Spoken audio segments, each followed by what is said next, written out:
Saya teringat satu kisah nyata yang saya lihat di salah satu channel tentang 4 orang anak, yang terbesar SMP dan yang terkecil umur 11 bulan. Mereka dapat bertahan hidup selama 40 hari di hutan Amazon yang ganas dan lebat sekali tanpa persediaan makanan.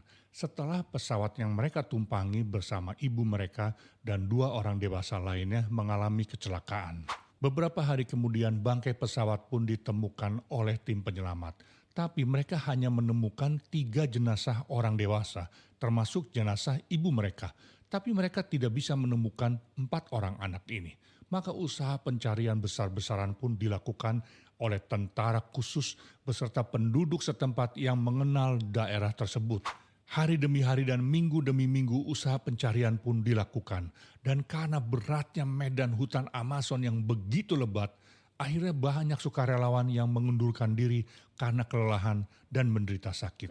Di tengah keraguan apakah keempat anak ini masih bisa bertahan hidup setelah berminggu-minggu hidup sendirian di hutan Amazon yang begitu lebat, tanpa persediaan makanan, mereka masih berusaha terus mencari.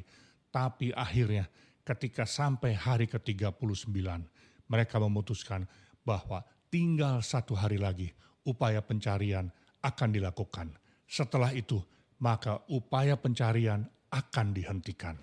Dan mujizat pun terjadi pada hari terakhir, pada hari ke-40 upaya pencarian. Keempat anak ini ditemukan dalam keadaan hidup. Tenaga medis mengatakan jika keempat orang ini diketemukan 1 hari atau 2 hari kemudian, mungkin mereka tidak akan selamat.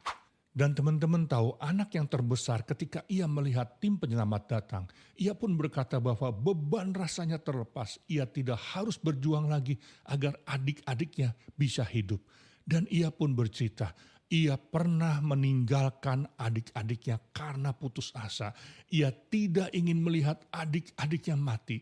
Ia berjalan ratusan langkah, tapi kemudian ia berhenti. Dan ia memutuskan kembali untuk berjuang agar mereka tetap hidup.